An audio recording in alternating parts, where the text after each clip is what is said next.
let's think about the structure of the collection of solutions to a system of linear equations. So if we have a system of linear equations like this, what we've done in the past to solve this is we augmented the matrix A with our vector B, right, and then we row reduce it to get some sort of reduced row echelon form here, and then some new vector here, I don't know what to call it, how about C? And then we've used this to write x as C plus, there's always some linear combination of vectors like this. Right? I'll write it as if there's just two of them, but there might be more or fewer vectors like this. And these A's are free parameters. Okay, so in fact, let me, rather than writing these empty brackets here, let me call this V1 and V2. Okay. So what I want to look at is, what role do each of these vectors really play in, making this combination a solution to this system of equations? Well, A1 and A2 are free parameters, so we can come up with a particular solution by just setting them both equal to 0. Right? We can get a solution by choosing anything for these two vectors, but in particular we could choose 0. And that gives us one solution. Right? But that's just C itself. Right? If A1 and A2 are 0, then the V's go away. So let's call this a particular solution. So I'll use a sub P to remind us that this is one fixed solution to this equation that we're sticking to. There are other solutions, but this is just one fixed solution. So that makes you wonder, well, if C is sort of playing the role of one fixed solution, what role are the V's playing, right? Well, let's put each of these back into the original system of equations, right? So C is a solution to this system, so that means that if we actually plug it into the original equation, right, we get B. So A times C is actually B, or another way to put it, A times this particular solution is B. Okay, so what about these guys? Right? I mean, if we take this entire vector and plug it into the let me call it x sub p, plug it into the system of equations. Let's see, v sub 1 plus b times v sub 2. Right, this is a solution, so we have to get b. But, I'm using b for two different things here. Oh no, I've just mistranscribed this. So I wasn't calling this coefficient b, I was calling it a1 and a2. Okay. But we can distribute this A, right? A is a matrix, this is matrix multiplication, so we can distribute. This is A times x sub p plus little a1 times A times v1 plus little a2 times A times v2 equals B. But look right here, A times our particular solution, that's B. So this is B, and then all this stuff is the same, equals B. But that means with this B on both sides of this equation, we can actually subtract the B from both sides of this equation, and that gives us A1, little a1, capital A v1, plus little a2, capital A v2, equals, well, on the right-hand side, remember we subtracted B from both sides. On the right-hand side, it's just the 0 vector that's left over. And right, A1 and A2 are free parameters, so this is actually true for every choice of A1 and A2. In particular, if we choose A1 equals 1 and A2 equals 0, then we get the equation AV1 equals 0. And if we choose A1 equals 0 and A2 equals 1, then what we get is AV2 equals 0. So what we're seeing here is that these V's, they're actually solutions to this homogeneous equation, right? The homogeneous equation by sort of forgetting about B and just putting a 0 over there. So what we really have here is our particular solution plus a solution to the homogeneous equation, right? Which is kind of surprising. It's not totally obvious at first that that's what's happening, but apparently that is what's happening. Well, this is all true if we have a matrix equation, right? But what happens if instead of a matrix equation, we have an equation involving a linear transformation? This question is a little bit trickier because, right, there's no guarantee that our domain space is actually all of Rn. It's some subspace of Rn for some appropriate n, but it doesn't have to be all of Rn, so that makes this a little trickier. But let's suppose we have a linear transformation and we have an equation that we're trying to solve that looks like the transformation applied to x equals b. So b is a fixed vector and we're trying to find the vector x. And suppose that we found some solution, which we'll call a particular solution. Suppose we found some solution. Who knows how we found such a solution? We could guess that any solution to the equation is a particular solution plus some vector that's in the kernel of T. Now remember, the kernel of T, it's sort of analogous to the null space of a matrix.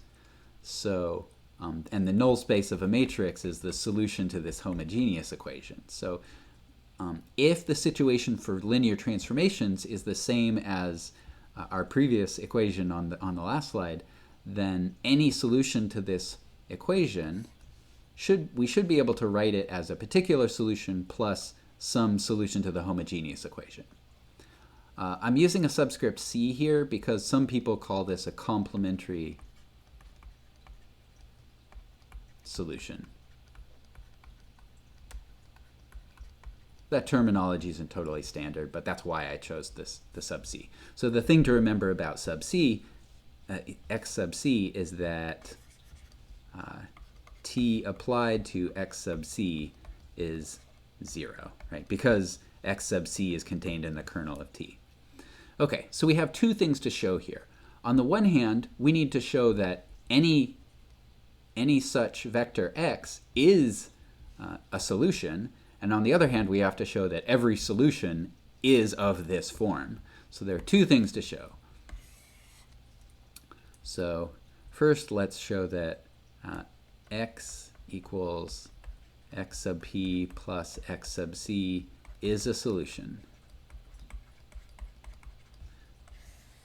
Okay, well, how can we check if it's a solution to this equation? Let's plug it in and see if it works. So if we hit it with t, so t of x sub p plus x sub c, we want to figure out, is this equal to b? These are all vectors. Everything's a vector. Okay, well, this is a sum, so we can use the linear transformation property. We get t of x sub p plus t of x sub c. Well, t of x sub p, remember, x sub p is some solution to this equation, so t of x sub p, right, is b. What is t of x sub c? Well, t of x sub c is in the kernel of T, so t of x sub c has to be 0. And when you add these, you get b. So is b equal to b? Yes. So x sub p plus x sub c is a solution to the equation. Right. So if you have any particular solution plus any complementary solution, you get a solution to the equation. All right, now the second thing we have to show is that every solution is of the form this particular solution plus a complementary solution. Okay, so let's suppose that we have a solution. In other words, right, saying that x is a solution, that's saying that t of x is b.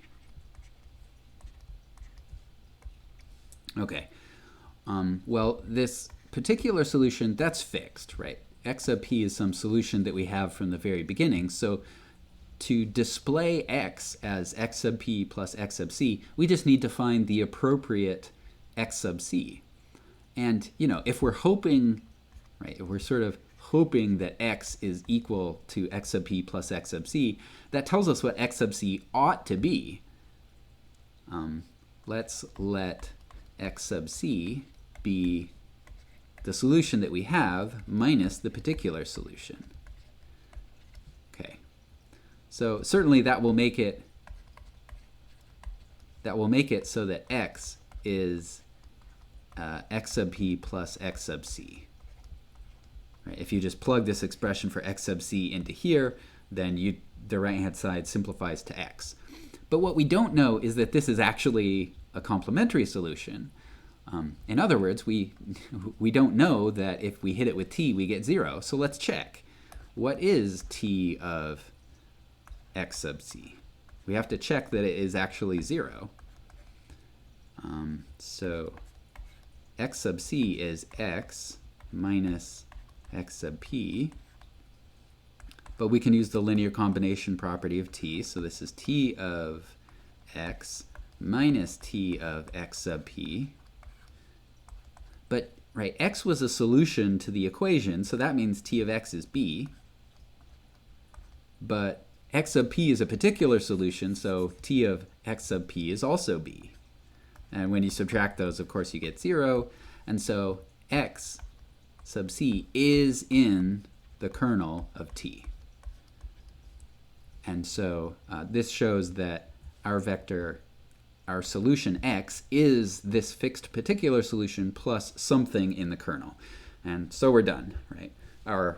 What we've shown here is that the situation for linear transformations is the same as for matrix equations. If you have an equation with a linear transformation, then every solution is a particular solution plus some solution to the homogeneous equation t of x sub c equals 0. Right? Just to look at an example of how we can use this property, suppose we have a linear transformation from R3 to R2, and somehow we know that t of 2, 4, minus 1 is minus 3, 7. And suppose we also know that the kernel of t is the span of these two vectors. Notice that these two vectors are linearly independent, so they're actually a basis for the kernel. All right, let's find a general solution to this equation. Well, I mean, we don't have, even though t is defined on all of R3, we don't have a matrix for t. We could find one, but it would take a fair amount of work, right?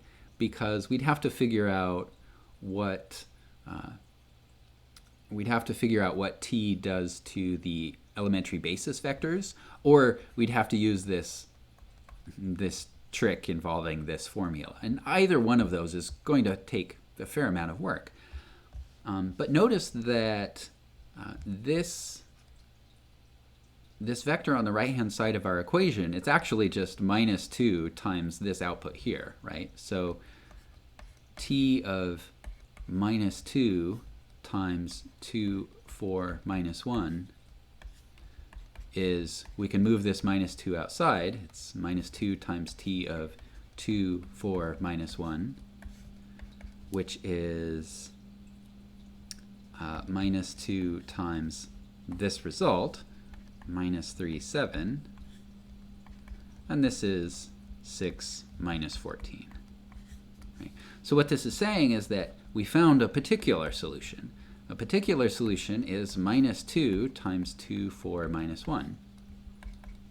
And if we wanted to do the scalar multiplication, this is minus 4 minus 8, positive 2.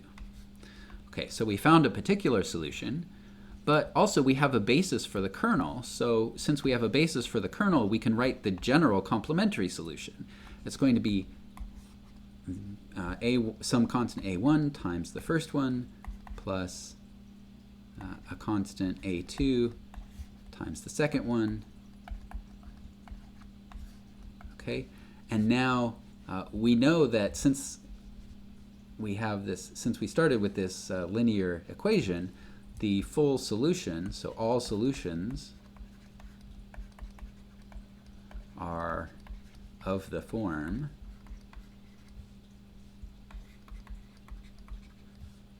so any solution x is of the form x sub p plus a complementary solution, but we found a particular solution, -4, -8, 2, and we wrote down every complementary solution, right? This, by letting a1 and a2 range over all combinations of real numbers, we get all complementary solutions. So this complementary solution is a1, 1, 1, 1 plus a2 times -3, -4, 2. All right.